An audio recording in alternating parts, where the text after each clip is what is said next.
Hola gente bonita, bienvenidos una vez más a esto que es Lo que salga del closet.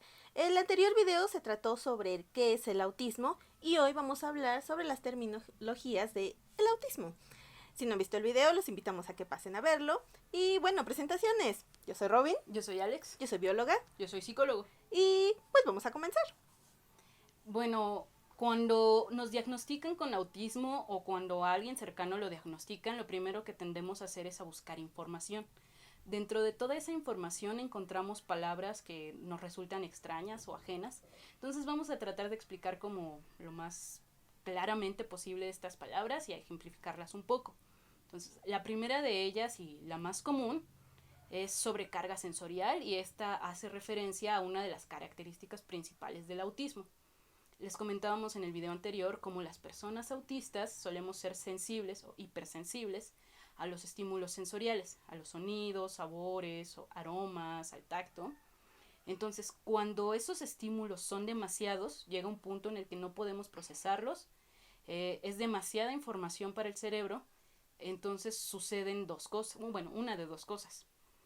Una de ellas es el meltdown, que es una respuesta a esta sobrecarga sensorial y es una respuesta exteriorizada. Se manifiesta con gritos, con llanto, con golpes, movimientos acelerados, un balanceo un poco más veloz del normal, incluso se puede llegar a las autolesiones. Entonces, Robin, ¿tienes algún ejemplo de esto? A mí me pasa mucho cuando, y un ejemplo muy presente que tengo, es una vez que íbamos regresando ya en la noche, realmente todo estaba muy tranquilo y subimos por una calle donde tenían pues fiesta. Entonces estaban las bocinas a todo lo que daba y también se sentía como cierta vibración. Es algo que generalmente alguna persona puede estar acostumbrada en una fiesta, pero a mí sí me llega demasiado. La vibración se siente demasiado fuerte. Había luces moradas que en ese sentido pues ya son como me pueden mucho. Entonces, llegando a la casa, literal fue explotar en llanto. Me envolví en las cobijas. En algunos momentos estoy demasiado como con ganas de gritar. Que a veces termino haciéndolo, a veces solo agarro lo primero que tenga a la mano y lo empiezo a golpear porque no, es demasiado. Uno quiere sacar esa sensación que tiene adentro y pues sí, afuera se ve muy estruendoso y pues sí, eso pasa. Bueno, la otra respuesta común a una sobrecarga sensorial se le conoce como shutdown y esta es una respuesta interiorizada. En esta no hay gritos, ni pataleo, ni golpes, ni nada. Es una respuesta más interna.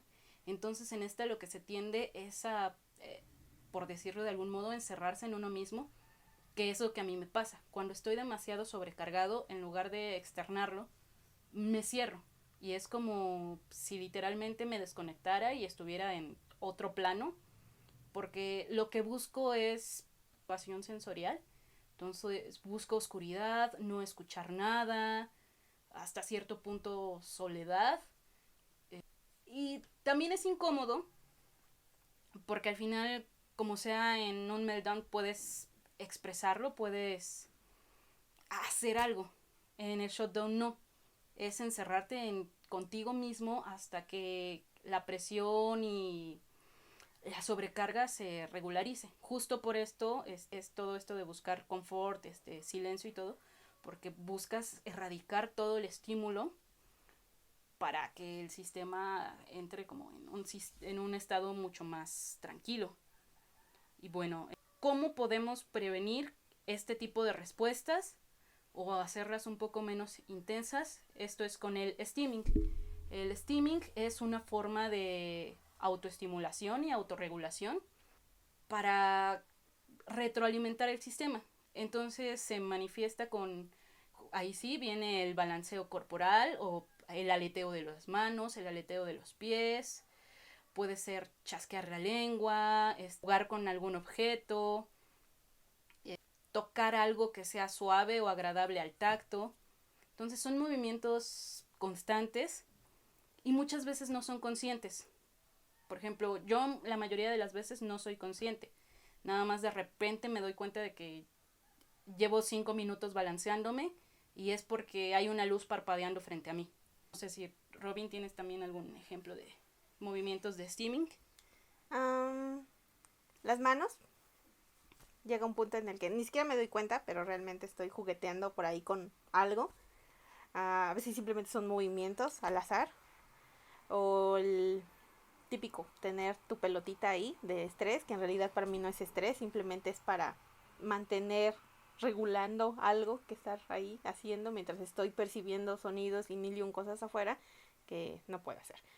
Curiosamente, esos stings se reducen cuando tengo los audífonos, por eso generalmente trabajo con audífonos, porque al menos puedo centrar mi atención en otra cosa y se bloquean los sonidos de afuera. A veces no puedo hacerlo, necesito estar escuchando qué está pasando o si me están hablando. Entonces, a veces parece que no presto atención a las personas, pero es porque estoy jugueteando con algo, pero es como más para mantener mi concentración.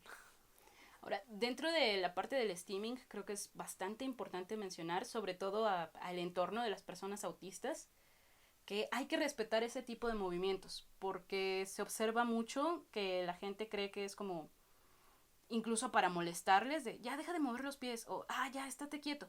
No, hay que permitir esa liberación, porque si no se permite, entonces sí, tenemos una respuesta de meltdown o de shutdown. Y bueno, el siguiente término es la ecolalia. Esta es la repetición constante de palabras o frases. Puede ser en ocasiones sin contexto, es decir, empezar a repetir una palabra random o el segmento de una canción o una frase. Y a veces sí hay un contexto. Muchas veces se da dentro de la comunicación. Por ejemplo, a mí me pasa demasiado. Robin dice algo y yo lo repito. Así, sin más. Y todavía te digo, sí, eso es lo que te acabo de decir. Sí, sí. Sí, pero para mí muchas veces es inconsciente, pero me ayuda a entender mejor las cosas. A veces siento que si no lo hago no entendí correctamente la pregunta. Y me pasa mucho también con canciones. Por ejemplo, puedo venir escuchando una canción y dejo de escucharla y me trabo con una frase. Ni siquiera es que esté con toda la canción. Es una frase o una palabra, la tonadita, pero repito y repito y repito y repito y sin cansancio. Entonces esto es a lo que conocemos como ecolalia. Luego está la sinestesia. La sinestesia se da cuando se estimula una vía, pero otra vía responde. Entonces, por ejemplo, hay una estimulación visual. Vemos algo y de repente hay una respuesta olfativa. No hay un aroma que la despierte como tal o algo que la despierte, pero se da esta respuesta olfativa. Robin. Esto es como lo más en mi vida diaria. Y sobre todo en Navidad. Uy, no saben.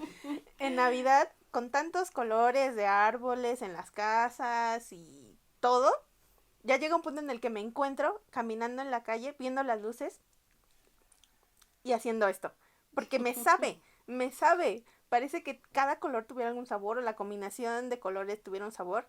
Y justamente, como les decía que el color morado y el verde no, los veo juntos y me sabe mal.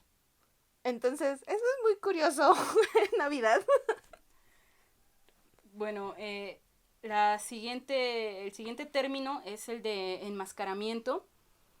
Este consiste en esconder esos rasgos autistas, la mayoría de las veces de manera aprendida y guiado por cierta presión, sea familiar, social, del entorno. Y esto básicamente consiste en fingir para encajar con el otro.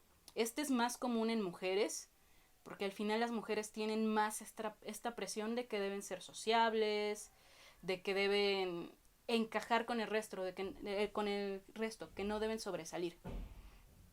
Entonces esto resulta altamente agotador para la persona autista, porque al final implica eso, no mostrar steamings, no mostrar respuestas, no autorregularse, no nada, pretender ser como el resto de los neurotípicos. O mostrarlos. Pero como con este filtro del claro. cute. Entonces, a diferencia de Alex, yo tengo muchas características que pasan desapercibidas porque todas las personas a mi alrededor, de por sí estoy chaparrita, entonces me ven y es como de, ¡ay, qué bonita! ¡Ay, bebé! ¡Ay, esto! Y es como del, pero si es porque bueno, está bien, piénsalo, está bien, piénsalo, está bien. porque no me juzgas de una manera, pues, negativa, ¿no? Yo comienzo a balancearme y parezco perturbado. Robin comienza a balancearse y ¡ay, qué ternura! Sí, sí, pasa mucho. Entonces, bueno, el siguiente término es el de la misofonía. Esta es una aversión intensa a ciertos sonidos, sonidos cotidianos, sonidos reales que pudieran ser molestos, pero a una persona con misofonía le causan un malestar físico real. Náuseas, misofonía, perdón. Un malestar estomacal, náuseas, ganas de vomitar o una respuesta de ansiedad fisiológica ya. Esto se va incluso con los meltdown, porque justamente cuando los sonidos ya me llegaron a un punto full, empiezo a vomitar. O sea, me da náuseas y vomito. Y necesito un estímulo más fuerte para calmarme, y ese generalmente tiende a ser agua fría. O sea, es meterme a la ducha y agua fría, porque si no, la verdad no sé qué podría pasar, porque siempre llego a ese punto y trato de que no llegue a más. Entonces, por ejemplo, con me pasa bastante con Robin. ¿Le molesta cuando mastico? Ay, sí, no. O sea, no solo es una molestia, es una sensación interna que es desagradable, inquietante. Definitivamente no podemos comer en silencio. Necesitamos ruido de fondo para que el sonido de la masticación no se escuche. Porque si no, sí desencadena esta respuesta de desagrado e incomodidad en Robin. Estar escuchando algo, viendo una película, platicando. Pero sí, no, en silencio no. Bueno, la siguiente es burnout.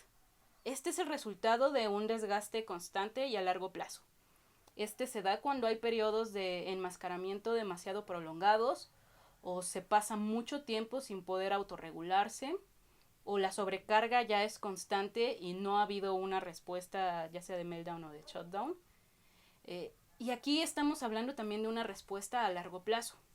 Por ejemplo, de hecho no estaba completamente familiarizado con pero en cuanto empecé a leer me di cuenta de que es algo que a mí me pasa bastante. Me pasaba mucho, sobre todo en la escuela. Yo lo traducía como estrés y episodios depresivos, porque lo que hacía era tender a cerrarme. Pasaba 1 o hasta 2 semanas sin salir, sin hablar con nadie, sí atendiendo mis actividades, pero con la menor estimulación posible. Entonces, es básicamente eso, un periodo prolongado de estrés que no se manifiesta, entonces se traduce en una respuesta también prolongada. Y bueno, los 2 últimos términos también figuran mucho en la literatura. El primero es neurotípico. Leemos mucho en páginas de internet, incluso en memes, de las diferencias entre autistas y neurotípicos. Una persona neurotípica es una persona que no es neurodivergente, que no tiene un diagnóstico de autismo, de TDA, de TID. El otro término es alista. Es una persona que no es autista, pero puede pertenecer a alguna otra divergencia. Por ejemplo, mi hermano no es autista, pero está diagnosticado con trastorno de ansiedad generalizada. Entonces, él sería una persona alista. Tengo un amigo, él sí es neurotípico, el amigo que va a salir en próximos videos, así que espérenlo. Él no presenta ninguna característica de neurodiversidad, entonces él sí es neurotípico. Entonces, bueno, estos son como los 10 términos más generales que van a encontrar en la literatura de autismo general. Y pues esperemos que les ayuden para entender un poco, para no choquearse con alguien que esté teniendo un shutdown, por ejemplo, meltdown, que alguien esté haciendo steaming, que lo entiendan, ¿no? Sobre todo eso, y que puedan apoyarlo, que puedan hablar su idioma y decirle, tú estás con steaming, ¿puedo ayudarte en algo? Es porque algo en el entorno te está afectando y necesitas que lo quite o algo, y esto siempre se agradece. Si son familiares de alguien autista, ya como dijo Robin, interesarse, aprender. Pero si son personas autistas, sí considero pertinente e importante comunicarlo a los demás y tal vez mostrarles este video o la lista de términos, porque por ejemplo, quien no lo conoce y de repente tienes una sobrecarga y le dices, oye, es que estoy teniendo una sobrecarga y el otro no sabe a qué te estás refiriendo, se complica este asunto de prestar el apoyo. Entonces es importante que como autistas sepamos comunicarle al otro qué es lo que estamos experimentando. Y qué mejor que hacerlo pues con los términos con los que nosotros estamos familiarizados. Y pues sería todo. En nuestro siguiente video hablaremos sobre el diagnóstico y tratamiento. Y pues muchas gracias por vernos. Gracias. Besitos a todos. Bye.